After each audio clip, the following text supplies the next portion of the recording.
नमस्कार दोस्तों। बिहार में ज़मीन का जो सर्वे हो रहा है दोस्तों, जो कि ऑनलाइन आवेदन भी कुछ लोग किए हैं और कुछ लोग शिविर में भी जाके जमा कर रहे हैं और वैसे व्यक्ति जो फॉर्म भर करके शिविर में भी जमा नहीं कर रहे हैं और ऑनलाइन आवेदन भी नहीं कर रहे हैं, तो उनका जो ज़मीन है दोस्तों, वो सरकार की हो जाएगी।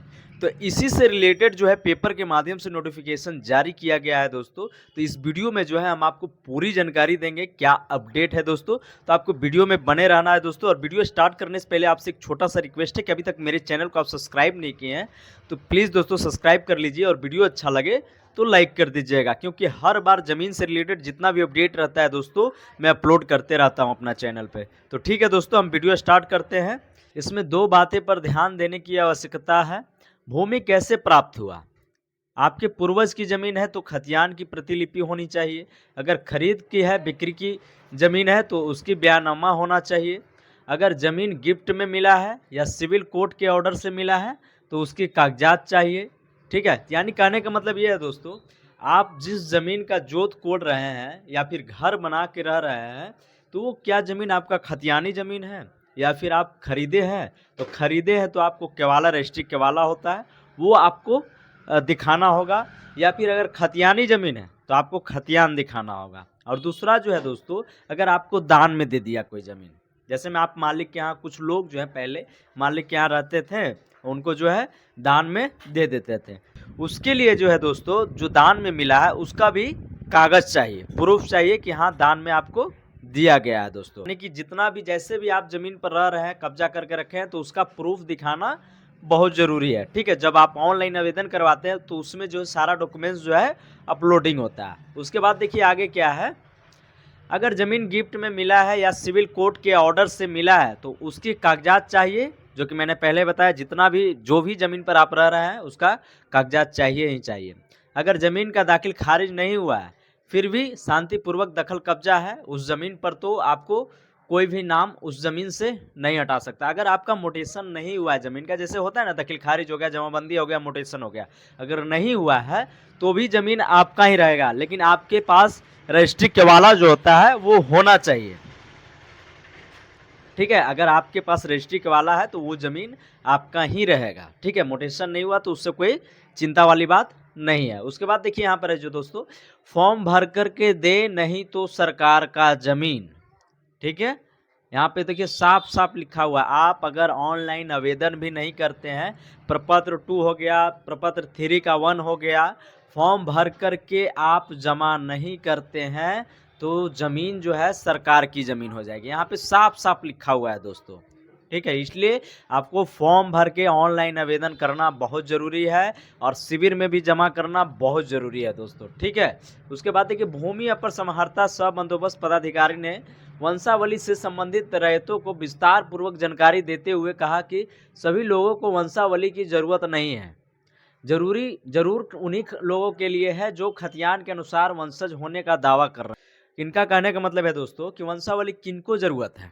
तो दोस्तों मैं आपको बता दूं, जिस ज़मीन में आप रह रहे हैं वो ज़मीन आपके नाम से नहीं है। खतियानी ज़मीन, खतियानी मतलब कि आपके दादा परदादा के नाम से खतियान बना हुआ है।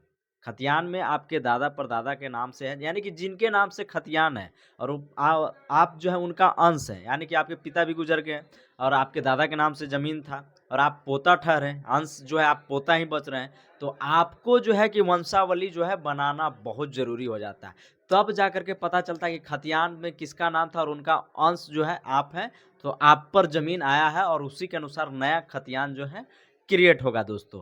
तो इनको जो है बहुत ज़रूरी है कि वंशावली बनाना है। और वंशावली किनको नहीं बनाना है, देखिए जो रजिस्ट्री के वाला है जिनके पास, ठीक है, रजिस्ट्री के वाला, और वो व्यक्ति जीवित है, जो ज़मीन खरीदे हैं जिनके नाम से केवाला है, तो वो जीवित हैं, तब उनको वंशावली की ज़रूरत नहीं है। अगर वो व्यक्ति गुजर गए हैं और उनका अंश बच रहे हैं, तो उनका जो है वंशावली फिर बनेगा। अगर जो व्यक्ति जीवित है जिनके नाम से केवाला है, तो उनको वंशावली की ज़रूरत नहीं है दोस्तों। ठीक है? उसके लिए भी साधारण तरीका से वंशावली बना कर दें, यानी कि साधारण तरीका से, जैसे में प्रपत्र 3(1) का जो पेज होता है ना, उसके पीछे जो है आप वंशावली बना करके ऑनलाइन आवेदन करवा सकते हैं। उसके बाद देखिए, किन्हीं भी पदाधिकारी एवं जनप्रतिनिधि का हस्ताक्षर या नोटरी की ज़रूरत नहीं है, यानी कि किसी का सिग्नेचर की ज़रूरत नहीं है, नोटरी की ज़रूरत नहीं है दोस्तों। ठीक है? आप फॉर्म भर के ऑनलाइन आवेदन या शिविर में जमा कर दीजिए, ठीक है। लेकिन सारा डॉक्यूमेंट्स होना चाहिए, जो ज़मीन पर आप कब्जा करके रह रहे हैं उसका खतियान हो गया, केवाला हो गया, अगर खरीदे हैं तो केवाला का डॉक्यूमेंट्स होना चाहिए, ठीक है। इसके अलावा वंशावली में बेटी का भी नाम जरूरी है दोस्तों, यानी कि कहने का मतलब ये है दोस्तों, एक पिता का 4 पुत्र है और एक बेटी है तो 5 हिस्सा लगेगा दोस्तों, यानी कि बेटी को भी हिस्सा देना बहुत जरूरी, यानी कि बहन को भी हिस्सा मिलेगा, ठीक है। उसके बाद देखिए, नहीं तो उसके द्वारा आपत्ति दर्ज करने पर खतियान में नाम चढ़ने में परेशानी हो सकती है। अगर वो आपत्ति दर्ज कर देंगे दोस्तों तो खतियान में नाम चढ़ने में आप लोगों का दिक्कत होगा, ठीक है। अगर उनका नाम अगर आप दे देते हैं तो आसानी से खतियान क्रिएट आप लोगों के नाम से हो जाएगा और बहन के भी नाम से हो जाएगा, और नहीं तो एनओसी बनवा करके आपको देना होगा कि बहन जो है आप लोगों के हिस्सा में नहीं चाहती है, हिस्सा लेना नहीं चाहती है, ठीक है। उसके बाद देखिए, उपस्थिति लोगों से कहा कि हर हाल में प्रपत्र भर दीजिए, नहीं तो ज़मीन सरकार की हो जाएगी। देखिए दोस्तों, यहाँ पर साफ साफ लिखा हुआ है, प्रपत्र 2 जो फॉर्म है, प्रपत्र 3-1 है, फॉर्म भर करके दे दीजिए, नहीं तो ज़मीन जो है सरकार की हो जाएगी, ठीक है। उसके बाद देखिए, अगर किन्हीं को ज़मीन का पेपर नहीं होगा तो फिर भी खड़ा होकर कोई ना कोई कागज़ ज़रूर दिखाएं। उन्होंने कहा कि अगर किन्हीं का बकासत ज़मीन है तो उसका ऑनलाइन आवेदन कर रैयत करवा लें, अन्यथा यह ज़मीन सरकार की हो जाएगी, ठीक है। यानी कि देखिए दोस्तों, यहाँ पे साफ साफ लिखा हुआ है, बकासत ज़मीन है तो उसका ऑनलाइन आवेदन कर रैयतीकरण करवा लें, अन्यथा यह ज़मीन सरकार की हो जाएगी। वही आम गैर मजरूआ एवं गैर मजरूआ को कब्जा किए हुए या किसी ज़मींदार द्वारा किया गया है और उस पर उपलब्ध कब्जा है तो उसे भी रैयतीकरण करवा लें। अगर दोस्तों गैर मजरूआ ज़मीन है, आम ज़मीन है दोस्तों, तो आप उसको जो है दखल कब्जा ऑनलाइन आवेदन करवा लें दोस्तों, ठीक है, नहीं तो ज़मीन जो है सरकार का हो जाएगा दोस्तों, ठीक है। वही आम गैर मजरूआ एवं गैर मजरूआ को कब्जा किए हुए या किसी जिम्मेदार द्वारा दिया गया है तो उसका भी आप दखल कब्जा करवा लीजिए दोस्तों। और उस पर आपको कब्जा है तो उसे भी रैयतीकरण के लिए जिलाधिकारी के यहाँ आवेदन कर रैयती करवा लें, अन्यथा यह ज़मीन अतिक्रमण माना जाएगा और यह ज़मीन सरकार कभी भी ले सकती है। इस मौके पर सीओ में मोहम्मद इकबाल अहमद, बीडीओ अमर कुमार, नोडल पदाधिकारी, यानी कि इतना ये सभी पदाधिकारी लोग जो थे वहाँ पर उपस्थित थे दोस्तों। यानी कि जितना भी ज़मीन आप कब्जा में करके रखे हैं गैर मजरूआ ज़मीन में, और भी कई अन्य तरह के ज़मीन है दोस्तों, उसका जो है दखलकरण करवा लें, नहीं तो सरकार ज़मीन ले लेगी दोस्तों, ठीक है।